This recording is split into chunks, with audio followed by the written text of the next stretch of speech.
ce qui est très marquant, c'est que la journée, il fait très très chaud. La journée, il peut faire 30 degrés, 35 degrés, si ce n'est plus. Donc la journée, il fait vraiment très chaud. Le moshkol, c'est la nuit. Une fois que le soleil se couche, les températures peuvent baisser peuvent vraiment être très basses.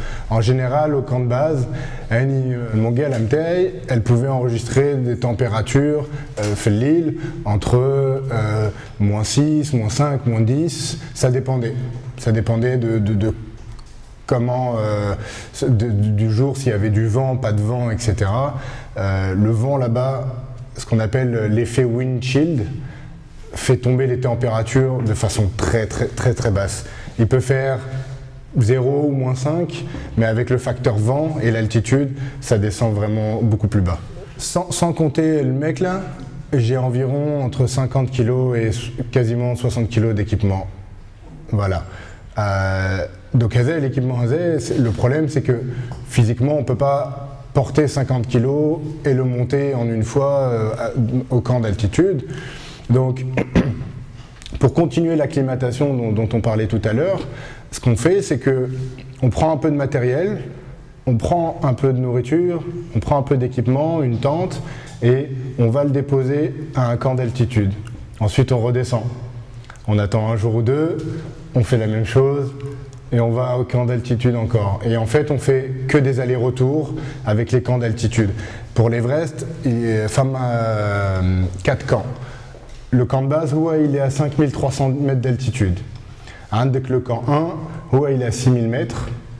Le camp 2, il est à 6500 mètres. 6400, 6500.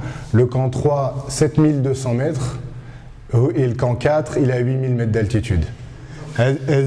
Ça, c'est une combinaison pour le sommet. On commence à la porter à partir de 7200 mètres d'altitude, à partir du camp 3. Par exemple, on la dépose au camp 2 ou au camp 3 et on la porte à partir du camp 2 ou du camp 3, en général. Ça tient vraiment très chaud et en dessous, c'est vraiment pas utile. Donc en dessous, on va porter plus un pantalon comme ça, avec une sous-couche, du Gore-Tex, des matériaux en Gore-Tex pour pouvoir protéger du vent, de la pluie. Et la même chose, voilà, que ce soit pour le bas ou que ce soit pour le haut, en général on porte 2-3 couches maximum, parce que certains moments, la journée il fait vraiment très chaud. Ou juste t-shirt, tellement il fait vraiment chaud. Ils ont pu enregistrer certaines années entre le camp 1 et le camp 2, entre 6000 mètres et 6500 mètres, certaines années ils ont pu enregistrer plus de 40 degrés. Ce qui est énorme à des altitudes comme celle-ci. En général, on peut avec une combinaison comme ça résister à -40, -50 degrés avec un facteur vent. Par exemple, cette combinaison-là, c'est un double plaisir de la porter. Elle est fabriquée à Tunis. C'est ce constructeur-là, Valandré. La société s'appelle Valandré et c'est fabriqué à Tunis. Là où on ressent le plus le froid, c'est soit au niveau des pieds, soit au niveau des mains. Vous parliez des pieds. Par exemple, pour les pieds, chaque altitude, il existe une paire de chaussures. Ça, par exemple, c'est une paire de chaussures qui est faite pour des sommets de 8000 mètres et plus. Voilà. Donc, pourquoi c'est aussi protecteur.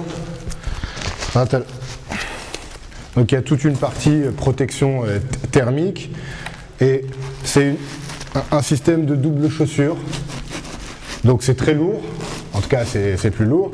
Donc avec une première chaussure, un premier chausson et une deuxième chaussure qui vient protéger pour la partie technique et thermique. Pour les gants, souvent ce qu'on fait, on prend une première couche très fine. Et ensuite, ce qui est important pour pouvoir garder les membres au chaud, c'est la superposition de couches. C'est l'espace d'air qu'il va y avoir entre les couches. Donc, en général, on met une première couche, Et ensuite, on vient utiliser une paire de gants et ensuite une paire de moufles pour finir et pour protéger pour le sommet. Mais en général, on utilise 1 ou 2 paires de gants maximum.